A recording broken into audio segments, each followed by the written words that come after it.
Alors voilà, chers téléspectateurs, aujourd'hui on est à Montréal, on est dans la ville, dans l'arrondissement Côte-des-Neiges, Notre-Dame-de-Grâce, et bien sûr on est avec Gracia, quel jeu de mots. Et en fait l'une des raisons pour lesquelles on est ici aujourd'hui, c'est que Gracia est aujourd'hui, à l'heure où je vous parle, depuis le vendredi 26 novembre 2021, elle est la mairesse de Côte-des-Neiges, Notre-Dame-de-Grâce.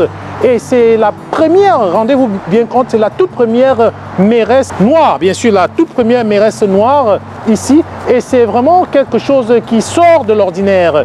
On sait que Gracia, en général, elle est toujours femme engagée. Elle a le leadership en elle-même. Et malgré toutes les difficultés qu'elle a pu rencontrer dans son cheminement, dans son parcours, elle a remporté haut la main, après après un recomptage, elle a remporté, elle a été élue mairesse, la toute première mairesse issue de la diversité dans cet arrondissement. Alors, comment elle a fait? Quelles ont été les difficultés? Quels ont été les obstacles? C'est quoi son secret? Comment est-ce qu'elle a pu battre tous ces dinosaures, tous ces dinosaures qui se présentaient? En tout cas, elle va nous en parler. Elle nous invite dans son bureau tout de suite.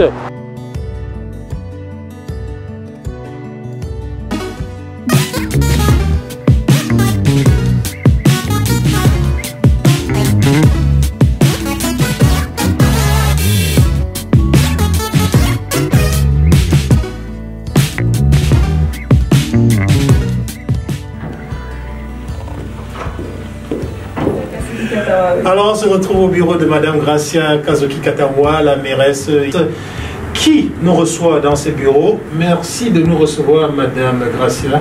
Ça me fait plaisir, merci pour cette entrevue. Alors merci vraiment pour le temps que vous prenez. Je sais que votre emploi du temps est très bousculé.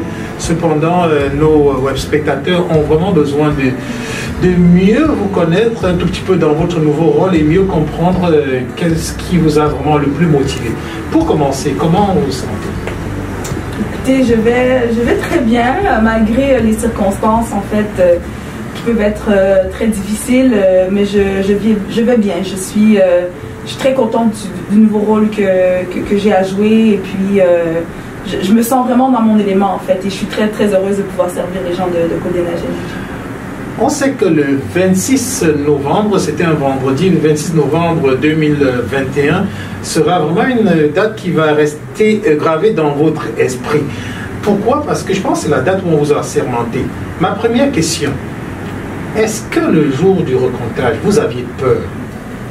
Il y avait toujours cette possibilité. Lorsque vous savez que ça a été un long périple en fait avant que je puisse être confirmée mairesse. Donc le jour de l'élection même, je n'ai pas eu les résultats, j'ai eu les résultats le lendemain. Donc le lendemain vers 11 h comme ça. Donc évidemment il y a beaucoup de joie, mais j'étais consciente en fait que avec la marge avec laquelle j'avais été élue, désignée en fait gagnante, c'était autour de 200 voix.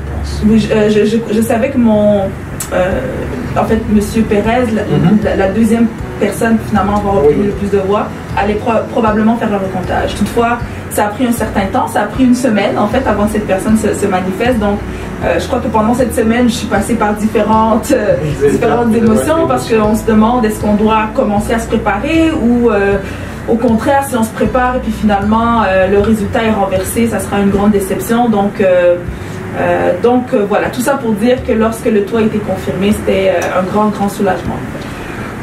Il va sans dire, et c'est évident que vous entrez avec, bien sûr, le fait d'être la première mairesse noire ici dans cet arrondissement.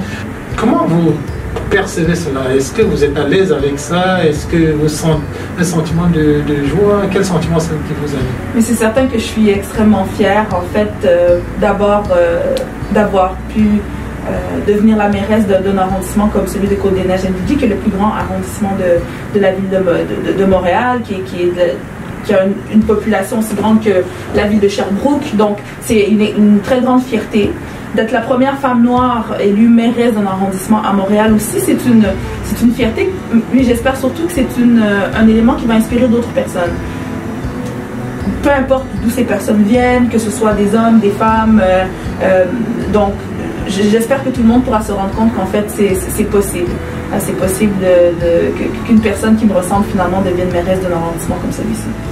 Vous avez eu un parcours vraiment très atypique, très spécial, du Congo en passant par Québec et maintenant à Montréal. En 11 ans, vous devenez mairesse.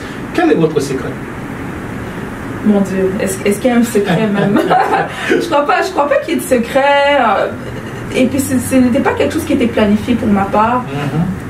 Je crois que c'est seulement en fait une suite logique avec l'engagement que j'ai eu au cours de mon existence jusqu'à maintenant. Il faut dire que j'ai 35 ans seulement, on pourrait dire.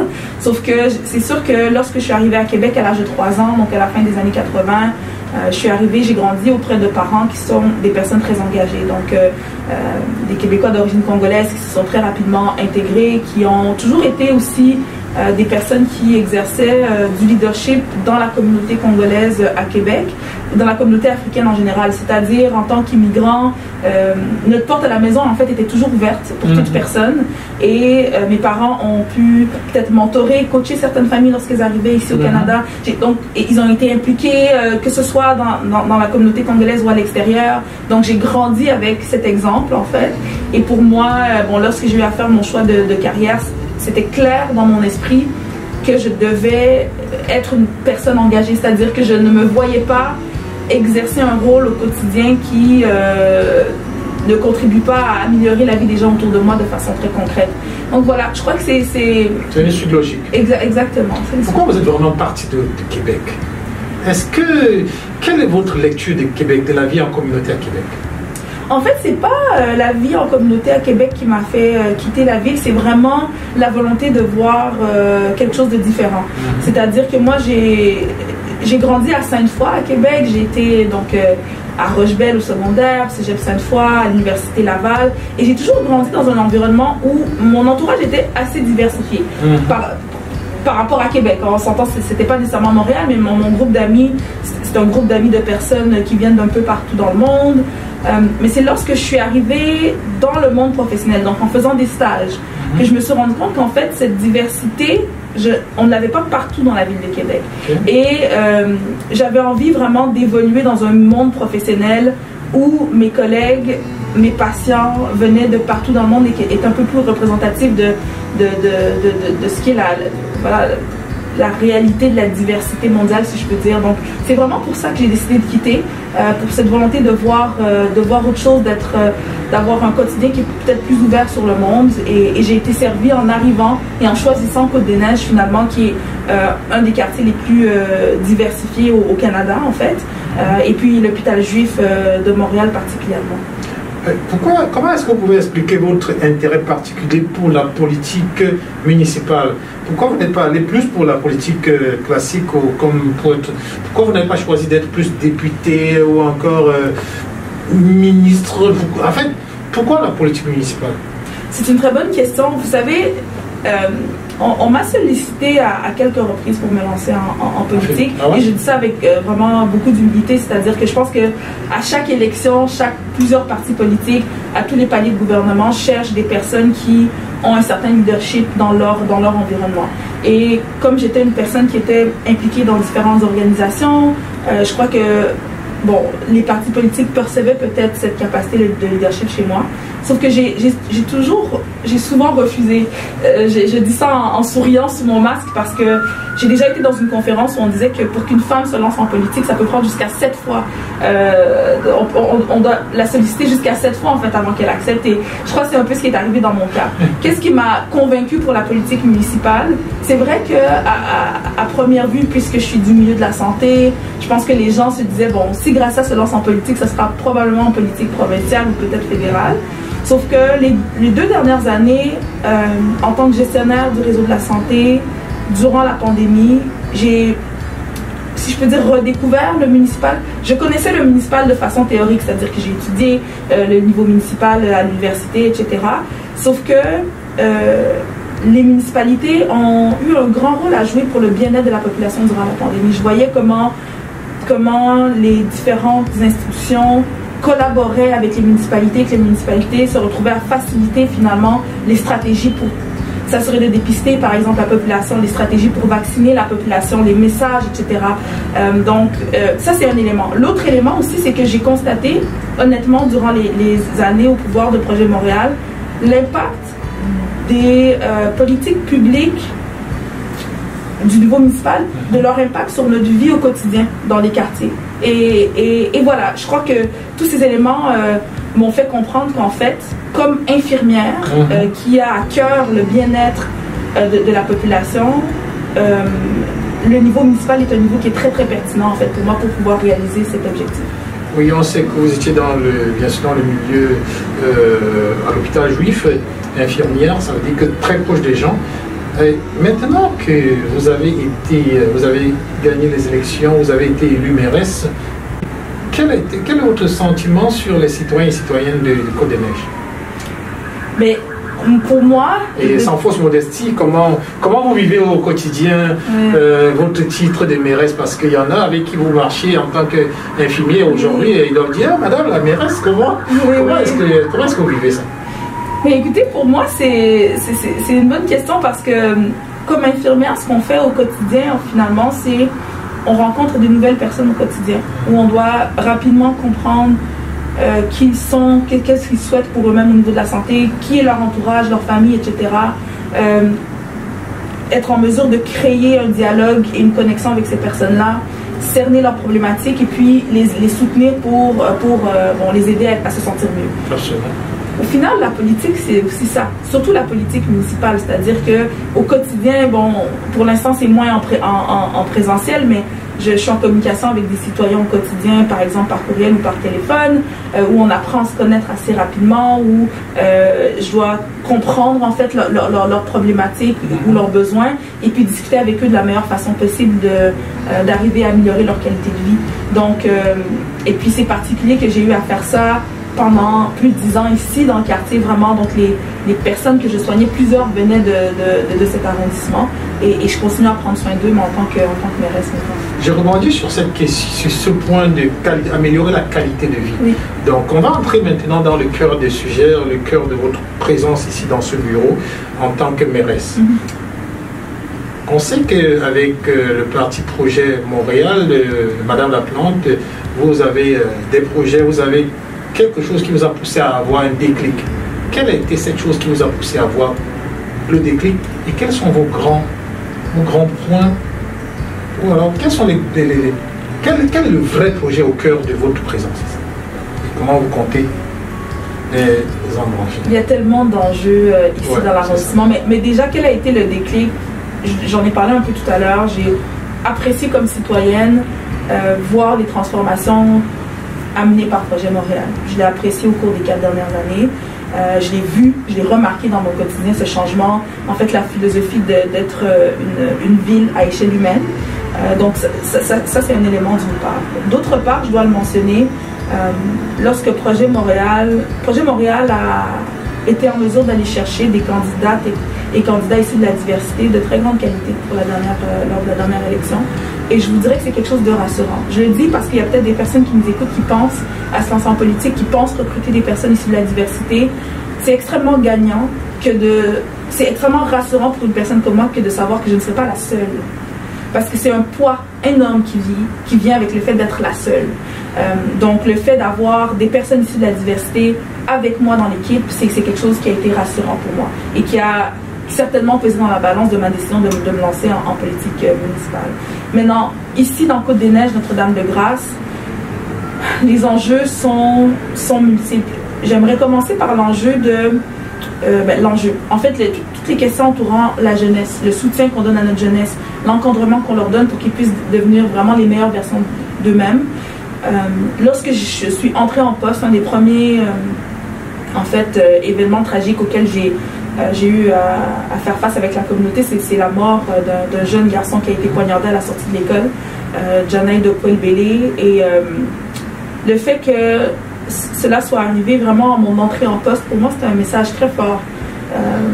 J'ai eu à rencontrer d'autres jeunes qui m'expliquaient que voilà, depuis la pandémie, plusieurs il leur manque certaines opportunités après l'école, ils ne savent pas toujours quoi faire, etc. Donc, c'est certainement quelque chose qui va rester avec moi pendant mes années de mandat, et je vais m'assurer que, comme administration publique et puis élus politiques, qu'on puisse être des catalyseurs des actions de toutes les organisations jeunesse dans l'arrondissement. S'assurer qu'on puisse les aider finalement à toujours mieux réaliser leur mission, parce que c'est un réel besoin pour la jeunesse ici. Donc ça, c'est un élément. Un autre élément qui est extrêmement important, c'est toutes les questions de logement, d'habitation.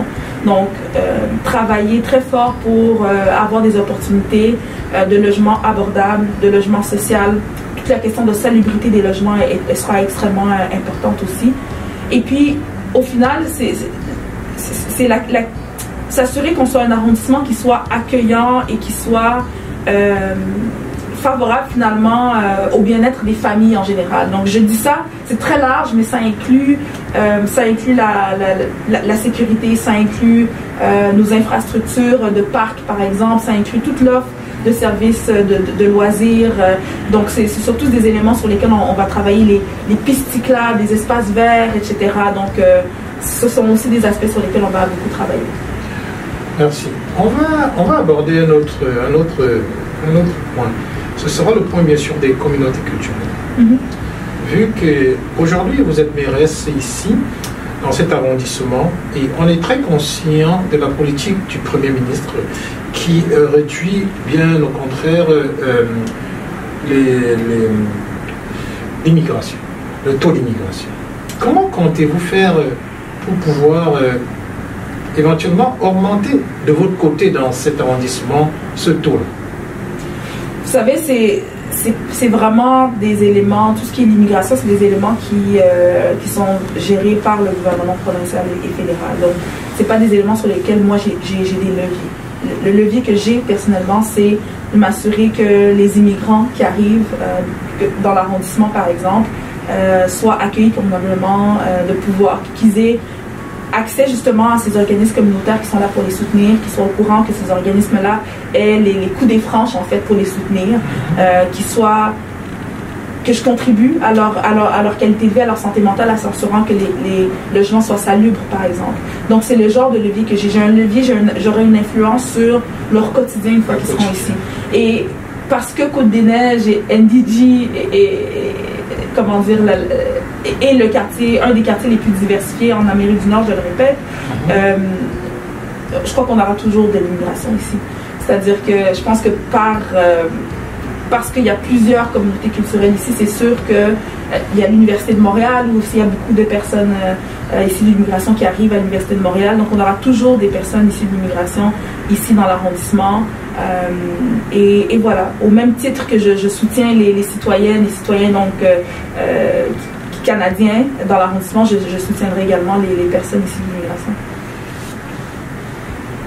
Je ne pourrais éviter de vous poser la question concernant le racisme systémique. Quel est votre état d'esprit là-dessus? Mon état d'esprit, écoutez, le racisme systémique est réel. En fait, ça a été dit à plusieurs reprises, notamment par la mairesse Plante, qui a aussi qui a mis en place la commission contre le racisme et la discrimination systémique à la ville de Montréal. Donc, c'est quelque chose qui existe. Maintenant, c'est vraiment à chacun d'entre nous, que qu'on soit élu, qu'on soit des leaders de communautés, qu'on soit impliqués dans les différentes organisations, de travailler à combattre ce racisme systémique. Ce que ça veut dire, c'est que de toujours s'assurer qu'on soit conscient lorsqu'on prend des décisions, lorsqu'on met en place des politiques publiques, que les possibilités de discrimination et de racisme existent. Je vais vous donner un exemple très concret. C'est-à-dire que, bon, j'ai fait partie de plusieurs conseils d'administration et c'est important dans les organisations qu'on voit la présence de personnes issues de différentes diversités, pas seulement au niveau de la base, c'est important, mais à vraiment à tous les niveaux d'une organisation. Pour moi, c'est un indice, en fait, qu'on va dans la bonne direction à l'intérieur de l'organisation. Donc, c'est le genre de choses que je vais regarder et que je vais m'assurer que les organisations soient conscientes parfois de ce biais-là, qu'on aille puis de mettre en place des stratégies pour s'assurer de diminuer le plus possible l'impact de ce type de discrimination. Un autre exemple que je peux vous dire, c'est que nous, dans l'arrondissement, il y a eu plusieurs recommandations qui ont été faites par l'Office de consultation publique par rapport au racisme et à la discrimination. Donc, on va voir, nous, ici, dans l'arrondissement, comment est-ce qu'on peut s'assurer d'avoir une politique, par exemple, contre le racisme et la discrimination systémique. Est-ce que vous avez déjà vécu, ou bien est-ce que vous avez déjà subi le racisme systémique? Ah, je crois qu'on l'a tous vécu. Hein. Je crois que, oui, malheureusement, on l'a tous vécu. Il y aurait plusieurs exemples que je pourrais donner, mais malheureusement, c'est encore trop présent. Oui. Une question aussi, une question subsidiaire. On sait qu'il y a eu beaucoup de candidats issus de la diversité qui sont présentés. Oui. Beaucoup ont échoué. Oui. Mais beaucoup ont réussi aussi. Hein? Je dirais particulièrement cette élection. Ok. Quel est vos rapports à tous ces autres candidats? Est-ce que vous vous parliez? Est-ce qu'après ça, est-ce qu'il y a eu des coups de fil? Quel était le dialogue entre tous ces candidats et vous? Évidemment, nous sommes en contact. On a eu l'opportunité de se croiser à différents moments durant la campagne. Il y a certains réseaux qui sont en train de se former. Par exemple, je suis en communication avec les élus afro-descendants du niveau municipal de la province de Québec. Il y a un des élus qui a pris l'initiative de nous rassembler pour qu'on puisse discuter, par exemple. Donc, c'est pour ça que je disais qu'il y en a eu il y en a eu plusieurs qui ont été élus quand même, et c'est une bonne chose. Donc voilà, certainement, on aura l'opportunité de continuer à collaborer et travailler ensemble. Parfait. Dans un autre plan, dans l'entrepreneuriat, et puis les femmes et les jeunes issus des communautés culturelles, parlons-en. Est-ce qu'à votre avis, il y a actuellement, est-ce que les femmes, côté pourcentage, occupent quand même ont un bon pourcentage dans votre arrondissement? Si oui, comment? Sinon, qu'est-ce que vous comptez faire pour améliorer ça? Pour améliorer la place des femmes en entrepreneuriat? Oui. Pas seulement en entrepreneuriat, mais aussi même dans des fonctions décisionnelles, dans les postes décisionnels ici dans la province ici dans la ville de Montréal. Donc, écoutez, il y a plusieurs organismes qui travaillent, qui ont vraiment cette expertise de travailler là-dessus, mais moi je compte vraiment miser justement sur ce titre de première femme noire mairesse de l'arrondissement pour rassembler à certaines occasions, par exemple des jeunes femmes de la fin du primaire, de la fin du secondaire, pour discuter avec elles, pour leur partager mon parcours, pour répondre à leurs questions par exemple, peut-être aussi rassembler d'autres personnes qui ont des parcours différents des miens, et qu'on puisse ensemble en fait les inspirer. Moi je me suis beaucoup nourrie de ce type d'opportunité où j'ai pu parler à des personnes qui selon moi avaient un parcours qui était intéressant, qui était particulier. Donc les entendre, les écouter permettait de valider certaines de mes expériences, de me rassurer par rapport à certaines insécurités que je pouvais avoir par exemple. Donc je sais que ce type d'espace est très important. Je crois qu'à mon niveau c'est notamment ce que je peux faire pour m'assurer qu'on donne aux suivants, qu'éventuellement il y aura d'autres femmes noires ou philippinos, bref de d'autres origines qui deviennent mairesse d'un arrondissement. Et parlant de votre expérience, de quoi êtes-vous le plus fier jusqu'à présent? Mon Dieu. Qu'est-ce qui va vous rendre plus fier? On est tellement tôt dans le mandat. J'aurais de la difficulté à répondre. Non, votre parcours. Ah, dans tout le parcours? Oui, depuis le Congo, Sainte-Foy, Montréal. Qu'est-ce qui vous rend le plus fier? Ce qui me rend le plus fier... Mon Dieu, c'est une très bonne question. C'est difficile de répondre à cette question. Qu'est-ce que vous referiez s'il fallait le refaire aussi? Donc vous avez une question à déposer. Je suis vraiment contente d'avoir eu l'audace de me lancer en politique. C'est pas nécessairement toujours facile. Je sais que souvent plusieurs personnes y pensent. Moi-même j'y ai pensé à quelques reprises, mais j'avais décidé de ne pas aller de l'avant. Donc je suis contente d'avoir pris cette décision. Je suis très reconnaissante d'avoir intégré une équipe, honnêtement, et ça paraît un peu bizarre pour moi peut-être de le dire maintenant que je suis élue, que je fais partie de cette équipe, mais l'équipe de Projet Montréal, je pense que pour moi, c'est un contexte idéal, finalement, pour entrer en politique, c'est-à-dire le fait que la mairesse elle-même et le président du parti, M. Guy Bernier, ont pris sur eux de s'assurer d'avoir un parti qui soit plus diversifié, de nous donner le soutien nécessaire dont on a besoin pour jouer le mieux possible notre rôle, que ce soit candidat ou maintenant en tant qu'élu. Je crois que c'est vraiment un contexte pour lequel je suis extrêmement reconnaissante en fait pour mon entrée en politique. Et qu'est-ce que vous referiez s'il fallait refaire? Qu'est-ce que je referais? Dire que je referais des choses, je pense que ça serait dire que je regrette certaines choses. Je crois que aujourd'hui, je referais... je pourrais pas vous dire qu'est-ce que je referais parce que la façon dont je prends mes décisions dans la vie en général, je m'assure que mes décisions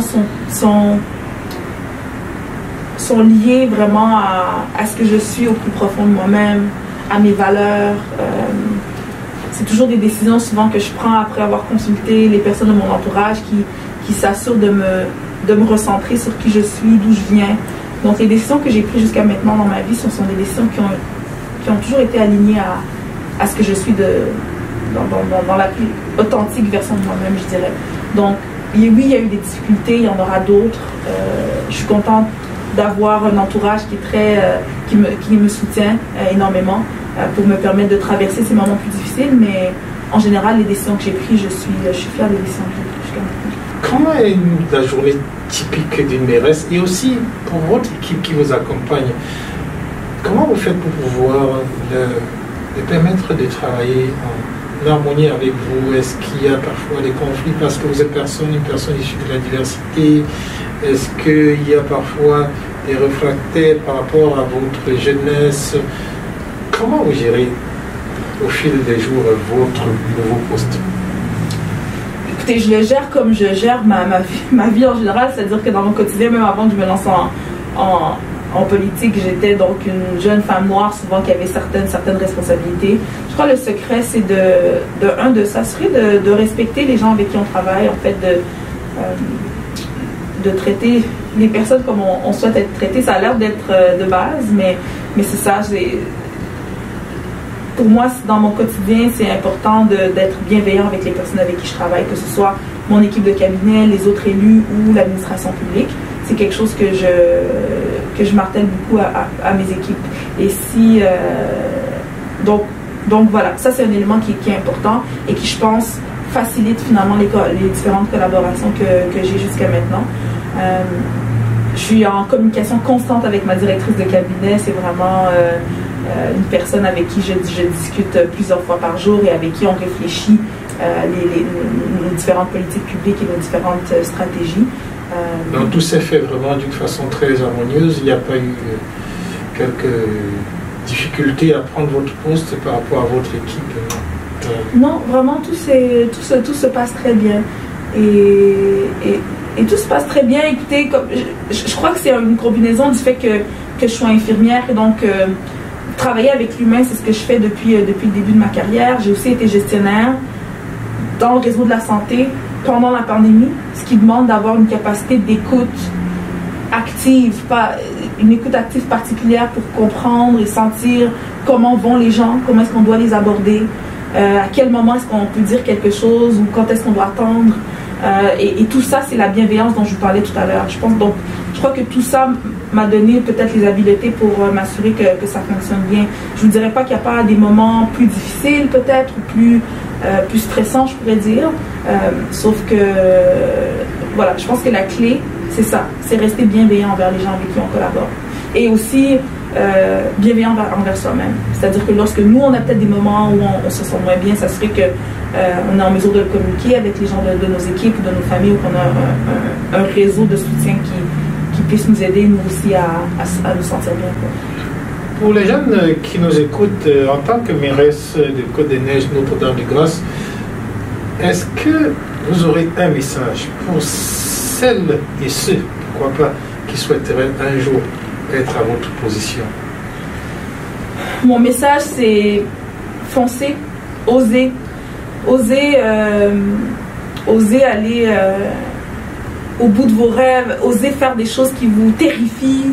Le 17 janvier, c'est une journée de commémoration de Martin Luther King, par exemple. Donc, I have a dream. Vivez-le ce rêve-là. Osez le vivre. N'ayez pas peur de l'échec. Ça fait toujours peur l'échec en fait, mais je pense que ça fait partie de la vie. Vous allez vous relever suite à un échec, c'est certain. Vous allez vous relever encore plus de façon plus solide. Donc, on a besoin. La société québécoise, canadienne a besoin que chacun d'entre nous, on devienne la meilleure version de nous-mêmes. Donc, osez, on en a besoin. Est-ce que Mme Katawa a gardé ses relations avec ses amis de Sainte-Foy, ses amis infirmières, ou alors une fois qu'on est mairesse, on devient un peu distant comme certaines personnes le pensent, les numéros changent? Ça, c'est une question que l'un de nos auditeurs m'a demandé de vous poser. Mais non, mais je reste la même. J'ai toujours mes amis ou ma famille. Elle m'a dit, hey, Gracia, je ne parviens plus à la joindre. Non, mais ça, c'est pas parce que je suis devenue mairesse. Je pense que j'ai toujours eu un défi avec les gens, ont toujours eu de la difficulté. D'être reçue par la première femme noire mairesse ici, qui représente aussi la diversité, c'est plus qu'un privilège et nous vous félicitons pour votre poste. Merci. On vous souhaite une bonne continuité pour votre mandat, que du bien. Et puis, si vous avez besoin de nous, faites-nous signe, on sera là. Parfait, merci. Alors, chers auditeurs, c'est par ces mots que nous terminons notre entrevue. Comme vous avez pu le constater, Madame Katawa Kazoki Gracia est aussi simple et toujours aussi ouverte, aussi abordable que vous avez pu le constater. Aujourd'hui, elle est la première mairesse ici à Côte-des-Neiges, Notre-Dame-des-Grâces, mais elle reste toujours une infirmière au cœur ouvert. Comme elle aime bien le dire, travailler et se battre pour la parité sociale. Voilà, en espérant vous voir très prochainement pour une autre émission avec une autre invitée. Je vous souhaite une très très belle journée et je vous dis à plus tard. Bye bye.